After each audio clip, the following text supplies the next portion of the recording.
詩篇第141篇，耶和華，我曾求告你，求你快快臨到我這裏。我求告你的時候，願你留心聽我的聲音，願我的禱告如香陳列在你面前，願我舉手祈求如獻晚祭。耶和華，求你禁止我的口，把守我的嘴，求你不叫我的心偏向邪惡，以致我和作孽的人同行惡事，也不叫我吃他們的美子。任憑義人擊打我，這算為仁慈；任憑他責備我，這算為頭上的膏油。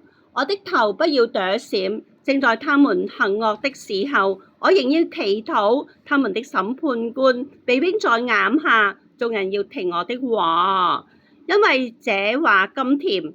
我們的骨頭散在墓旁，好像人耕田刨地的土塊。主耶和華，我的眼目仰望你，我投靠你，求你不要將我撇得孤苦，求你保護我脫離惡人為我設的網羅和作孽之人的圈套。願惡人落在自己的網羅裡，我卻得以逃脫。